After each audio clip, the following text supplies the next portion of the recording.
चलिए आज का हमारा टॉपिक है एनपीसी रिडक्शन और एनपीसी प्रूफ। अच्छा जी। अब हमारी हम लोग के कुछ मेन टॉपिक है जैसे कि रिडक्शन क्या होता है। रिडक्शन जो है ना, एक तरीका है कहने का कि एक प्रॉब्लम ना easier or at most as hard as another problem. Easier और हार्ड कोटेशन में इसलिए होने चाहिए क्योंकि इनका मीनिंग जो है ना, इस वाले कोर्स के अंदर हार्ड और ईजियर का वो वैसा वाला नहीं है कि सॉल्व करना ज़्यादा आसान है या सॉल्व करना वो है। उस सेंस में नहीं होता इनका मीनिंग। इनका एक्चुअल मीनिंग जो होता है ना, उसके ऊपर डिपेंड करता है कि आप मैप कर सकते हो किसी और प्रॉब्लम को इस प्रॉब्लम पे। ये वाली मीनिंग हो जाती है इनकी। अच्छा, इनकी नोटेशन होती है A less than equal to B. तो इसका कहने इसका मतलब क्या हुआ था, A is easier than B, मतलब A is reducible to B if we can solve A using the algorithm that solves B.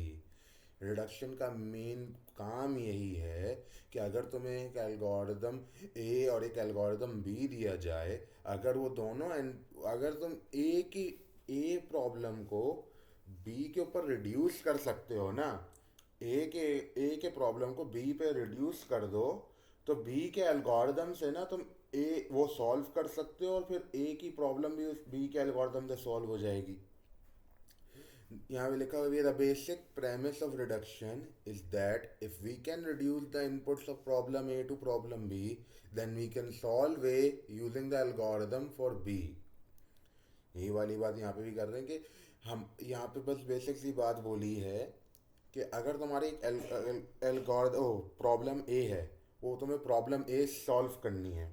अब प्रॉब्लम ए सॉल्व करने के लिए समझो कि तुम्हारे पास सोल्यूशन नहीं है अभी, तो तुम्हें उसको सॉल्व करना है और तुम्हें पता है कि ये रिड्यूस हो सकता है प्रॉब्लम बी पे। सही है। अब इसका क्या रिड्यूस टू प्रॉब्लम बी का क्या मतलब, रिड्यूस टू प्रॉब्लम बी का मतलब ये है कि अगर तुम प्रॉब्लम ए के जो इनपुट्स आते हैं ना, जैसे अगर ग्राफ प्रॉब्लम है तो ग्राफ आ रहा होगा और कुछ वैल्यूज आ रही होंगी, जो भी है वो सारे जो इनपुट्स आते हैं ना, अगर उनको उनके ऊपर तुम कोई ट्रांसफॉर्मेशन लगा दो, कोई ऐसा फंक्शन लगा दो जो उनको ट्रांसफॉर्म कर दे प्रॉब्लम ए के इनपुट से प्रॉब्लम बी के इनपुट में। अगर कोई ऐसा फंक्शन ऐसा तुम कुछ कर सकते हो ना कि तुम्हारे प्रॉब्लम ए के जो इनपुट्स है ना, उनको ट्रांसफॉर्म कर दो प्रॉब्लम बी के इनपुट्स में, तो फिर जो है तुम वो जो transformed problem input transformed inputs जो है ना, उनको प्रॉब्लम बी के एल्गोरिदम से चलाओगे ना, तो तुम्हारा वो क्या बन जाएगा कि क्या कहते हो सॉल्व हो जाए, वो तुम्हारा आंसर मिल जाएगा तुम्हें। सही है। यहाँ पे देख भी सकते हो ए के इनपुट प्रॉब्लम ए के इनपुट तुमने अल्फा दे दिया। अल्फा को तुमने एक ट्रांसफॉर्मेशन फंक्शन से गुजारा जो कि अल्फा को बीटा में कन्वर्ट कर रहा है। बीटा प्रॉब्लम बी का इनपुट है और फिर वो प्रॉब्लम बी का इनपुट प्रॉब्लम बी के एल्गोरिथम में जाता है और फिर प्रॉब्लम बी का एल्गोरिथम तुम्हें सॉल्व करके देता है। अच्छा, ये यस नो वाली चीज़ इसलिए क्योंकि एनपीसी ये सारी चीज़ें जो है ना, ये तुम्हारी वो क्या कहते हैं डिसीजन प्रॉब्लम्स के लिए डिफाइंड है, इसलिए डिसीजन प्रॉब्लम्स में यस और नो वाली बात आती है। अच्छा, ये इसलिए भी ज़रूरी है कि तुम्हें ये समझो कि डिसीजन प्रॉब्लम है, क्योंकि इनको रिडक्शन और प्रूफ वगैरह में ना, इनको हम लोग वो करते हैं, क्या कहते हैं रीफ्रेम करते हैं प्रॉब्लम्स को इनके हिसाब से, ताकि उनको ना प्रूफ वगैरह कर सकें। अच्छा, व्हाट इज पॉलिनोमियल रिडक्शन। देखो तुम्हारा यहाँ पे जैसे तुम्हारी डायग्राम में अल्फा को बीटा में कन्वर्ट करने के लिए हमने एक फंक्शन एफ से गुजारा है ना। अब एक वही वाली बात है, अगर फंक्शन एफ की भी कुछ टाइम कम्प्लेक्सिटी खुद भी होगी ना, फंक्शन एफ की खुद भी टाइम कम्प्लेक्सिटी होगी। तुमने तुमने बस एम ही वो नहीं चुटकी नहीं बजाई और तुम्हारा अचानक से अल्फा बीटा बन गया। उसकी कुछ टाइम कम्प्लेक्सिटी होगी, O of one, O of n, O of n square, ऐसे करके। सही है। कुछ होगी। तो तो हमारा असल में हमारे लिए जो मैटर करता है ना, कि हम लोग अगर कन्वर्ट कर रहे हैं ना, हम लोग को ये नहीं चाहिए कि हम लोग का कन्वर्जन ही इतना टाइम ले रहा हो कि हम लोग का फालतू हो जाए। हम लोग का एक्सपोनेंशियल तो नहीं चाहिए कन्वर्जन। हमें तो हमें पॉलिनोमियल चाहिए होगी ना। तो पॉलिनोमियल रिडक्शन का यही मतलब है कि हम लोग ना पॉलिनोमियल टाइम के अंदर रिड्यूस कर दें ए के इनपुट्स को बी में। अच्छा, अब हमारा मेन इसका टॉपिक है proving a problem is an P complete. हमारा मेन चीज़ है कि हम लोग एक प्रॉब्लम को एन पी कंप्लीट कैसे प्रूव करें। देखो कुछ प्रॉब्लम्स जो है ना, वो डिफाइंड है, वो एनपी कंप्लीट है, क्योंकि कहीं ना कहीं से तो शुरू होना था। और फिर उसके बाद आगे जाके उसके ऊपर से हम लोग ने और चीज़ों को बोला कि ये भी एनपी कंप्लीट है, वो भी एनपी कंप्लीट है। सही है। तो वो तो सबसे शुरू वाली प्रॉब्लम तो सर्किट सेटिस्फाइबिलिटी की प्रॉब्लम थी। वो प्रॉब्लम तो हम पढ़ नहीं रहे अभी। हाँ, लेकिन बेसिक काम ये होता है एनपीसी प्रॉब्लम का कि हम लोग ना, एक प्रॉब्लम अगर हमें दे दी जाए बी, सही है, assume the problem is any problem B, हमें कोई प्रॉब्लम दे दी उन्होंने बी। अब अगर हमें प्रूव करना है ना कि बी एनपी कंप्लीट है, तो हम क्या करेंगे, हम ना क्या करेंगे, पहले प्रूव करेंगे कि बी एनपी में बिलोंग करता है। क्योंकि एनपी कंप्लीट प्रॉब्लम्स क्या होती हैं, वो प्रॉब्लम्स जो एनपी भी हों और जो एनपी हार्ड भी हों। सही है, तो हमें पहले प्रूफ करना होगा कि प्रॉब्लम एनपी है। सही है, तो हम लोग पहले प्रूफ करेंगे एनपी प्रॉब्लम एनपी है। अब प्रॉब्लम एनपी होना, इसका क्या मतलब होता है कि उसका जो सलूशन है वो पॉलिनोमियल टाइम के अंदर तुम डिटरमिन कर वेरीफाई कर सकते हो। सही है, पॉलिनोमियल टाइम की वेरिफिकेशन हो सकती है। सही है। फिर हम लोग क्या करेंगे, एक हमें नॉन एनपीसी प्रॉब्लम उठाएंगे। हम लोग कोई एक नॉन एनपीसी प्रॉब्लम उठाएंगे, जो कि प्रॉब्लम ए हो गई। सही है। फिर क्या करेंगे, हम लोग बोलेंगे कि हम लोग एन जो प्रॉब्लम ए उठाई ना, हम लोग उसको रिड्यूस कर सकते हैं प्रॉब्लम बी में। सही है। अब एक सिंपल सी बात समझो, अगर हमारे पास एक नॉन एनपीसी प्रॉब्लम है, अगर हम उसको रिड्यूस कर सकते हैं बी में, तो वो इसका यही मतलब हुआ ना कि तुम्हारी इंटरचेंजेबिलिटी है, तुम ए को बी में कर सकते हो। तो ए के ऊपर अगर सारे सारे एनपी, क्योंकि एनपीसी प्रॉब्लम क्या होती है, सारी एनपी प्रॉब्लम इस प्रॉब्लम पे मैप हो सकती हैं, इस प्रॉब्लम पे रिड्यूस हो सकती हैं। सही है। तो अगर प्रॉब्लम ए में तुम्हारी सारी प्रॉब्लम रिड्यूस हो सकती हैं और प्रॉब्लम ए प्रॉब्लम बी पे रिड्यूस हो सकती है, तो तुम एक इंटरमीडिएट स्टेप बना के चल प्रॉब्लम बी में रिड्यूस नहीं कर सकते। कि तुमने ए से बी बनाया, तो तुमने फिर और बी से सी बन तुम्हारा ए से बी बन सकता है, बी से सी बन सकता है। तो तुम ए से सी भी बना ही सकते हो ना, तुम्हें बस एक इंटरमीडिएट स्टेप से गुजरना होगा। तो इसका क्या मतलब होगा कि अगर तुम्हारी ए एनपीसी नॉन प्रॉब्लम है, तो इसका मतलब सारी एनपी प्रॉब्लम इस पे मैप हो सकती हैं। और इसी तरीके से अगर ए बी पे मैप हो सकता है, तो तुम पहले सारी एनपी प्रॉब्लम्स को ए पे मैप करो, फिर ए से बी मैप कर दो, तो तुम्हारी इस तरीके से सारी एनपी प्रॉब्लम्स जो हैं बी पे भी मैप हो सकती हैं। तो इससे क्या प्रूव हो जाता है, तुम्हारी बी प्रॉब्लम एनपी हार्ड भी है। तुम्हारी बी की प्रॉब्लम एनपी हार्ड भी है, और अगर वो एनपी भी है और एनपी हार्ड भी है, तो वो एनपी कंप्लीट हो गई। ये हमारा हो गया। अच्छा, हम लोग कुछ कुछ एनपीसी प्रॉब्लम का इंट्रोडक्शन पहले देखेंगे। मेनली एक एक करके दिखाऊंगा ताकि हम लोग का वो हो जाए सारा सेट। वर्टेक्स कवर तो पता होगा, इंडिपेंडेंट सेट, क्लीक और थ्री सेट। इंडिपेंडेंट सेट और क्लीक के तो मैं अपने नोट से दिखाऊंगा, थ्री सेट का मैं वो क्या कहते हैं स्लाइड से ही दिखाऊंगा। अच्छा जी, इंडिपेंडेंट सेट प्रॉब्लम क्या कहती है, इंडिपेंडेंट सेट प्रॉब्लम कहती है कि अगर तुम्हें एक ग्राफ दे दिया जाए जी वी ई, ये तुम्हारा बेसिक नोटेशन होती है, एंड एन इंटीजर के, अगर तुम्हें एक ग्राफ दे दें और एक इंटीजर के दे दें, is there a subset of k or more vertices such that no two are adjacent. Basically तुम्हें वो वर्टिसेस उठानी है ग्राफ में से, जिनका जिनका अगर सेट बनाओ ना, एक दूसरे से डायरेक्टली कनेक्टेड ना हो। यहाँ पे देख सकते हो कि यहाँ पे इस ग्राफ के अंदर मैंने 4 5 6 उठा लिया।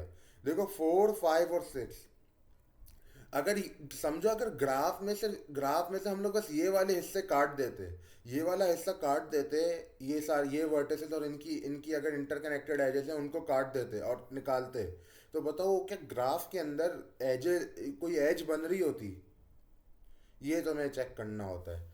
इसकी अगर सिंपल एग्जांपल पेंट के ऊपर दिखा देते हैं कि अगर तुम यहाँ पे जाओ और यहाँ पे ये तुमने एक बनाया, ये मैं 4 5 6 को निकाल रहा हूँ।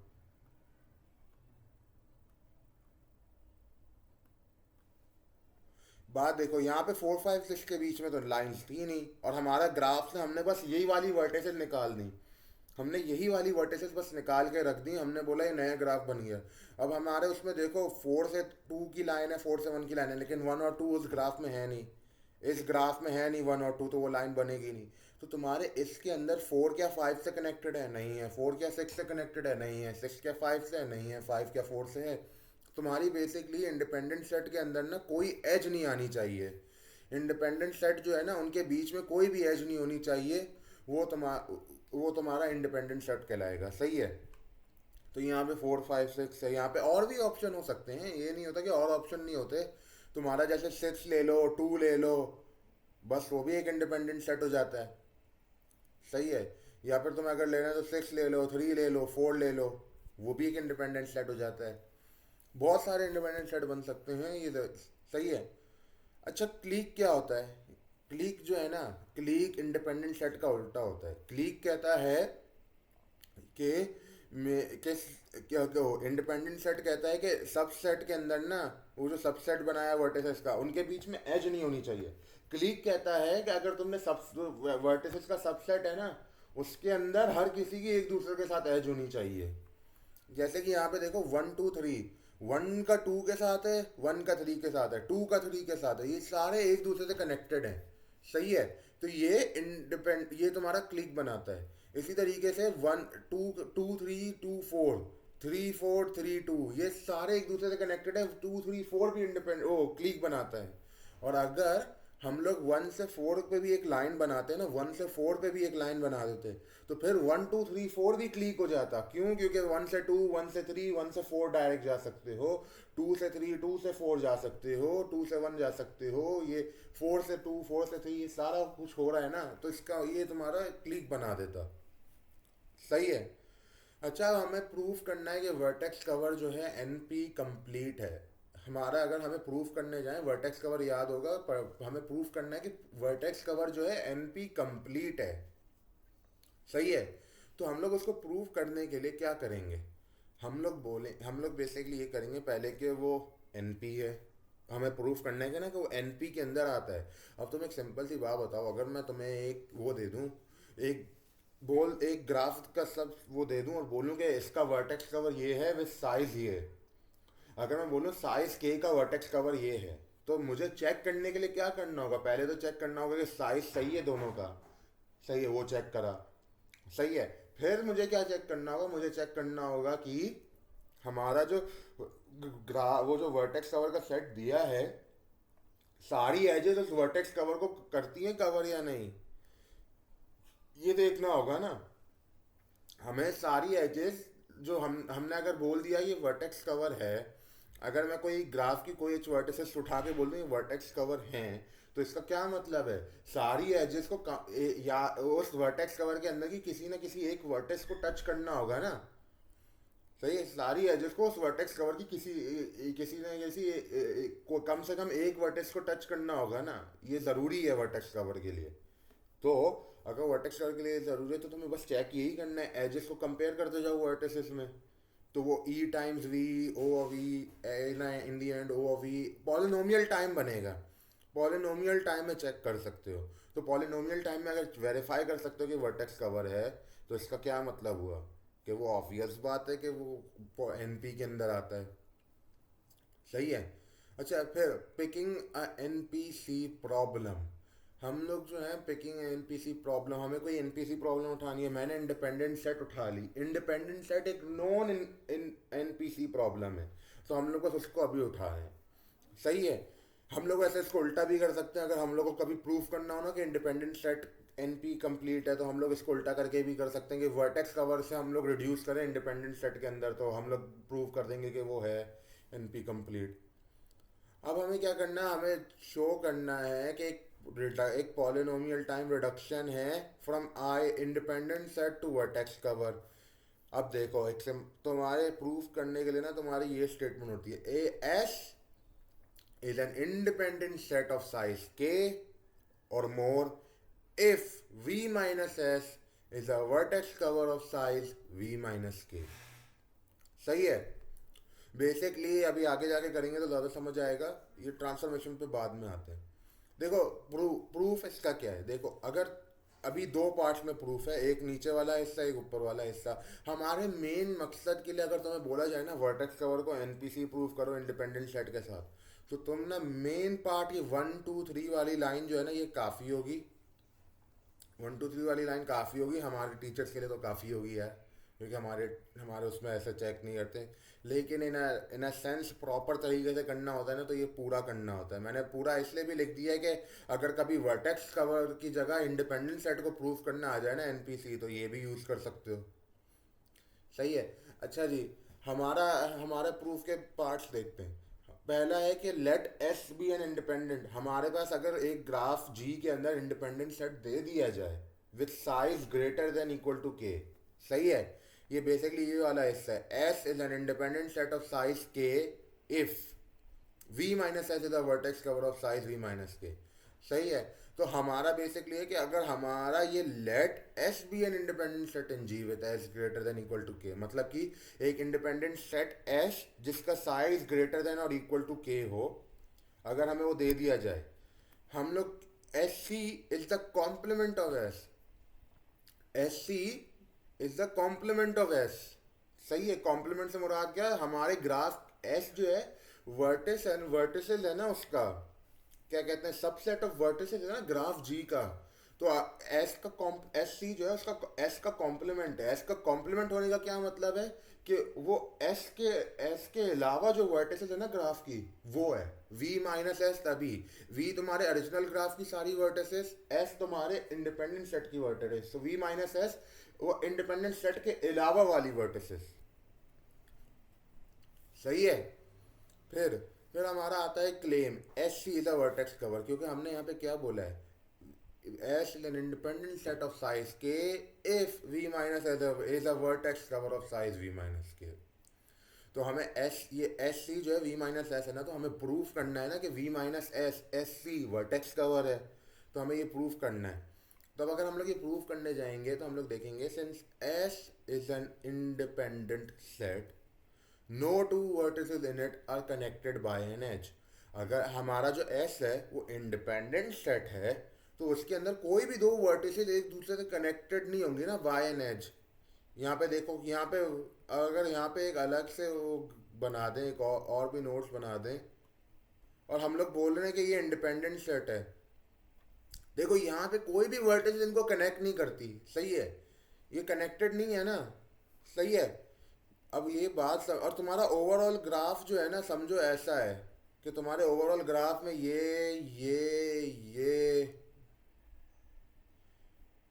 ऐसे करके बने हुए थे।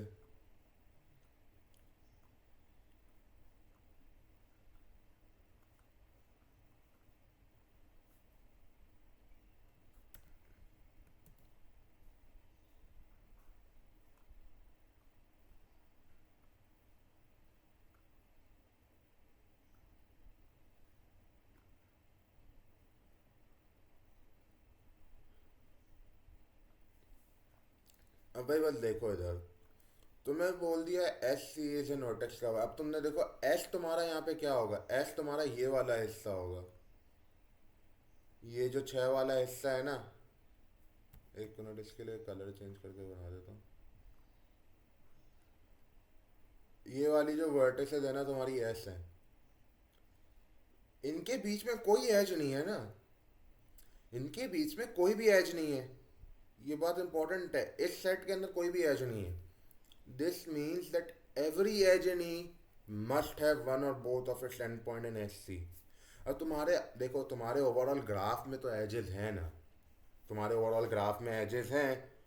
अब वो एजेस अगर हैं तो तुम्हारे, अगर इंडिपेंडेंट सेट के अंदर कोई एज नहीं बन रही, इस रेड एरिया के अंदर कोई एज नहीं बन रही, तो तो सारी एजेस जो हैं इस रेड एरिया के बाहर हैं। इस रेड एरिया के बाहर सारी एजेस हैं। और अगर इस रेड एरिया के बाहर सारी एजेस हैं, तो इसका क्या मतलब है कि हर हर एज, जितनी भी एजेस है ना ग्राफ की, उनका एक, कम से कम एक एंड पॉइंट इस इंडिपेंडेंट सेट से बाहर होना पड़ेगा ना। क्योंकि इस इंडिपेंडेंट सेट के अंदर दोनों एंड पॉइंट नहीं हो सकते। अगर दोनों, समझो अगर यहाँ से ये वाली लाइन होती, तो ये इंडिपेंडेंट सेट नहीं होता ना। इंडिपेंडेंट सेट कहता है कि एज ही नहीं होनी चाहिए एक दूसरे के बीच में। तो तुम्हारे एक किसी भी एज के दोनों एंड पॉइंट इस सेट के अंदर नहीं हो सकते। सही है। कम कम से कम एक एंड पॉइंट इस सेट से बाहर होगा। दोनों एंड पॉइंट भी बाहर हो सकते हैं, लेकिन कम से कम एक एंड पॉइंट बाहर होना होगा। सही है। यहाँ सही, अगर एक एंड पॉइंट कम से कम इस सेट के बाहर होना पड़ेगा, तो इन वर्टिसेस के अलावा जितनी बची हुई वर्टिसेस हैं, अगर उनको मैं उठा लूँ, इन 6 के अलावा जो 3 बची हुई हैं उनको उठा लूं, हमें पता है कि हर एज का कम से कम एक एंड पॉइंट इन तीनों के साथ होना होगा। तो इसका क्या मतलब होगा कि ये तीनों सारी एजेस को कवर कर लेंगे ना, तो ये वर्टेक्स कवर बन जाएगा ना। तो ये जो हमारी बाहर की एजेस है वो क्या है, वो कॉम्प्लीमेंट है ना एस के अलावा वाली एजेस, एस के अलावा वाली वर्टिसेस। तो वो कॉम्प्लीमेंट, तो इसका क्या मतलब हो कि एस सी जो है वो तुम्हारा वर्टेक्स कवर है। सही है। अब देखो यहाँ पे ये एक क्लेम है के की वैल्यू का। के का क्या होता है, S C size of vertex cover is less than equal to K complement कह दो। हमें अभी पता नहीं है क्या है, हम लोग बस एक प्रूफ करना चाह रहे हैं। एस सी जो है equal to size of vertices, number of vertices in graph minus the number of vertices in independent set. तो size of number of vertices minus the size of independent set. सही है। हमें ये पता है क्योंकि हम लोग कन्वर्ट कर रहे हैं ना, V minus S, S C is equal to V minus S, तो ऑब्वियस बात है माइनस एस करके होगा। फिर since S is greater than equal to K, हमने बोला था एस का साइज ग्रेटर देन और इक्वल टू के है।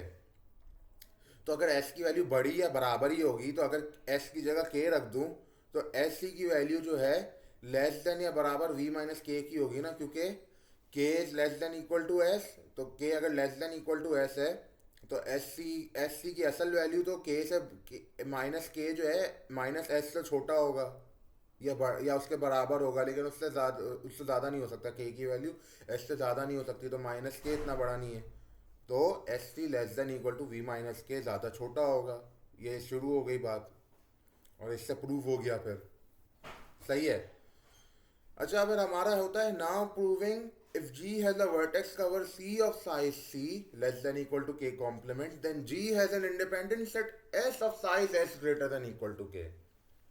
देखो तुमने अभी ना ये डबल एफ वाले इफ का मतलब होता है if and only if. Discrete अगर याद हो, इफ एंड ओनली इफ क्या होता है। सही है।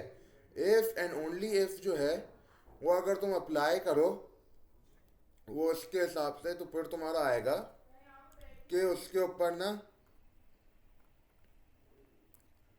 अच्छा हाँ, अब हमारा यहाँ पे देखो हम लोग ने ना फॉरवर्ड वाला बता दिया। इफ एंड ओनली इफ का क्या मतलब होता है, ए डायरेक्शनल बी फिर बी डायरेक्शनल ए, ये दोनों दोनों साइड का प्रूफ करना होता है ना। तो वो तुम्हें प्रूफ करना है, अब दूसरी साइड का प्रूफ करो। असल में जब तुम्हें करना होगा ना कि प्रूफ के वर्टेक्स कवर वो है एनपी कंप्लीट है, तो तुम ये 1 2 3 4 या 1 2 3 भी कर दोगे चलेगा। लेकिन अगर तुम्हें, मैं इसलिए करा रहा हूँ क्योंकि बाय प्रॉपर तरीके से करने में असल जगह जाके करो कहीं पे भी, तो उसके अंदर तो ऐसे करना होता है प्रूफ। और दूसरी बात के, अगर तुम्हें कभी बोल दिया जाए कि इंडिपेंडेंट सेट को प्रूव करो, तो इंडिपेंडेंट सेट को भी प्रूव कर सकते हो ना वर्टेक्स कवर को यूज़ करके। वही वाली बात है। अब देखो यहाँ पे जो मैं करने जा रहा हूँ ना कि अगर तुम्हें एक वर्टेक्स कवर दे दिया जाए, ये तुम्हारा एग्जैक्ट सेम लॉजिक ऊपर वाली फॉलो करता है, जो कि है कि अब यहाँ पे देख सकते हो let C be a vertex cover in G with size of C less than equal to K complement. सही है। हमें एक वर्टेक्स कवर दे दिया। सही है, एक वर्टेक्स कवर सी दे दिया। S is the complement of C, S C, S is a complement of C. हमें जो वर्टेक्स कवर दिया उसका कॉम्प्लीमेंट एस है, तो S is equal to V minus C. सही है। Claim S is an independent set. हम लोग प्रूफ करना चाह रहे हैं कि एस इंडिपेंडेंट सेट है। अब इसका प्रूफ क्या है, देखो अगर तुम्हें बोल दिया कि सी जो है वर्टेक्स कवर है, सही है, सी जो है वर्टेक्स कवर है, ये जो लाल वाली वर्टेक्स के अलावा जो बाहर है ना, ये इनको अगर मैं ब्लू से हाईलाइट करूं,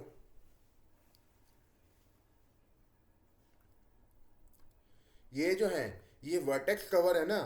अगर ये वर्टेक्स कवर हैं तो इसका क्या मतलब है, ग्राफ में जितनी भी एजेस हैं, ग्राफ में जितनी भी एजेस हैं वो सारी की सारी एजेस जो हैं उनका एक कम से कम एक एंड पॉइंट इस वर्टेक्स कवर की वर्टिसेस में होना होगा ना। क्योंकि वर्टेक्स कवर क्या कहता है कि हर एज का एंड पॉइंट, हर एज का कम से कम एक एंड पॉइंट ना वर्टेक्स कवर के अंदर होना चाहिए। सही है। ये वर्टेक्स कवर बाय डेफिनेशन है। तो हर एज का एक एंड पॉइंट कम से कम एक एंड पॉइंट इसके अंदर होना होगा। दोनों भी हो सकते हैं लेकिन कम से कम एक तो होना होगा ना। तो फिर इसके अंदर बात आती है कि अगर तुम्हारे वर्टेक्स कवर के अंदर कम से कम एक एंड पॉइंट हर एज का होना होगा, तो वर्टेक्स कवर के अलावा जो बची हुई वर्टिसेस हैं, ये जो लाल में वर्टिसेस हैं, इस इन सेट ऑफ वर्टिसेस के अंदर दोनों एंड पॉइंट्स नहीं हो सकते ना, क्योंकि कम से कम एक एंड पॉइंट इनके बाहर वाले उसमें होना होगा, वर्टेक्स कवर में कम से कम एक होना होगा। तो एट मैक्स तुम्हारे ये जो कॉम्प्लीमेंट है ना वर्टेक्स कवर का, वर्टेक्स कवर की वर्टिसेस के अलावा वाली जो वर्टिसेस हैं, उसके अंदर जो उसके अंदर जो है ना कोई एज हो नहीं सकती, क्योंकि तुम्हारी एज के दोनों एंड पॉइंट बाहर होने पर, एज का कम से कम एक एंड पॉइंट बाहर होना पड़ेगा, एज के दोनों एंड पॉइंट अंदर नहीं हो सकते इसके अंदर। सही है। तो अगर वर्टेक्स कवर, अगर तुम्हारे एक एज के दोनों एंड पॉइंट उधर हो नहीं सकते, किसी भी एज के नहीं हो सकते दोनों एंड पॉइंट उसके अंदर, तो एज ही नहीं बन सकती ना उसके अंदर। तो अगर एक सेट ऑफ वर्टिसेस जिसके बीच में कोई एज ही ना हो, वो क्या होती है, वो तुम्हारी इंडिपेंडेंट सेट हो जाती है। तो इसका प्रूफ भी यही था। सही है। अब आता है proving click is an NPC. Proving click is an NPC. Click की प्रॉब्लम इंडिपेंडेंट सेट का उल्टा होती है, तो इसको भी वैसे ही प्रूफ करते जाओगे। तो यहाँ पे अब देखो, पहले तो प्रूफ करना होगा क्लिक एनपी है।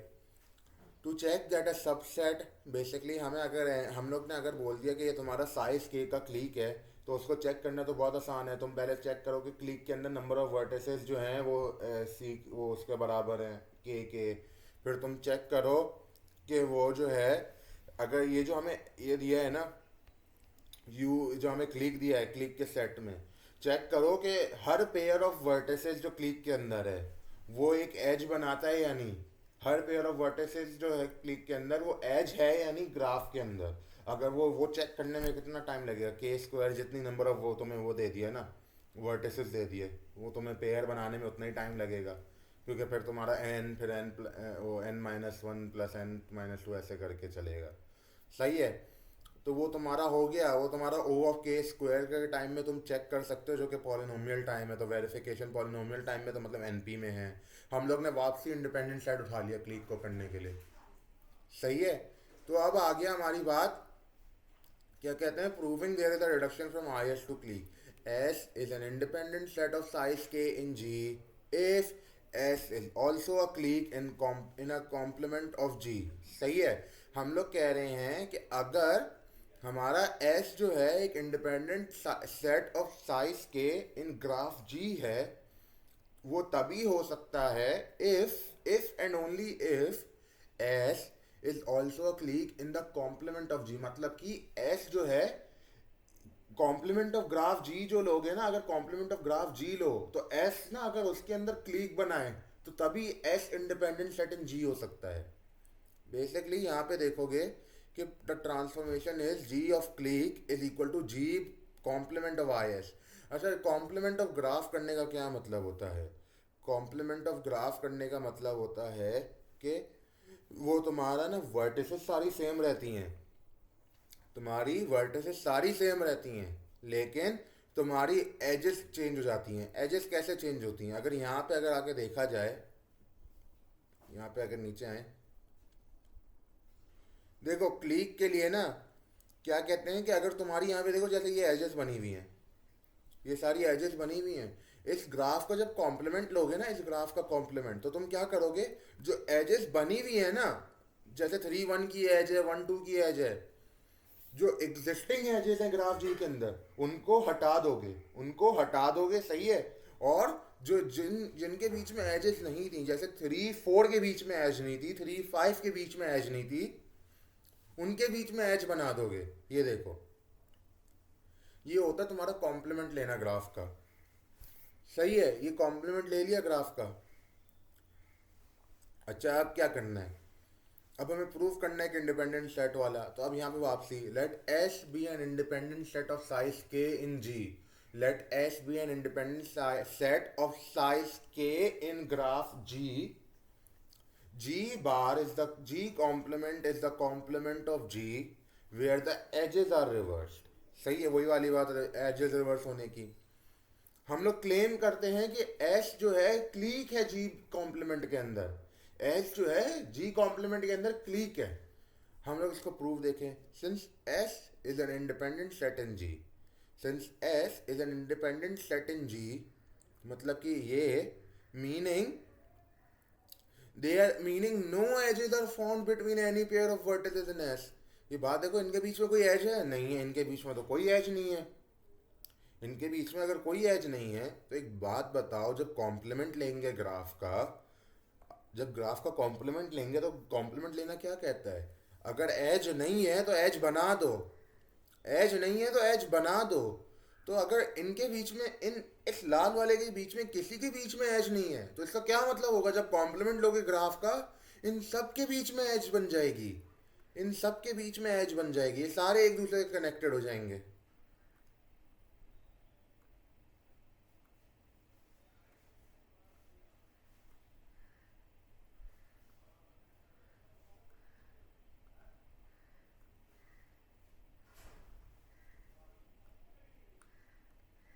बेसिकली ये बहुत प्रोटेंस बन जाएगा, लेकिन बन जाएगी ना, इन सबके बीच में एज बन जाएगी। सही है, इन सबके बीच में एज बन जाएगी। अब इन सबके बीच में अगर एज बन गई, भाई एक सिंपल सी बात समझो, इन सबके बीच में एज बन गई, वो तो क्लिक होता है ना। इंडिपेंडेंट सेट का उल्टा क्या होता है? क्लिक होता है। तो कॉम्प्लीमेंट लेने ने इंडिपेंडेंट सेट को उल्टा दिया तो क्लिक बन गया। तो ये तुम्हारा इस तरीके से प्रूव हो जाता है। सही है। तो अगर तुमने ये कर दिया तो तुम्हारा ये जो रिजल्टिंग ग्राफ बनेगा उसको क्लिक होगा। सही है। ये तुम्हारा एक तरीके से प्रूफ यहाँ पे वापसी डन हो जाता है। अगर तुम्हें बस इन क्लिक को करना है, हमारे टीचर्स के लिए ही चल जाएगा। बाकी अगर कहीं और यूनिवर्सिटी होती तो नहीं चलता। लेकिन अब यहाँ पे दूसरा बात देखो, दूसरी बात क्या कहती है कि now proving that if S is a clique in G complement then S is an I independent set in ji.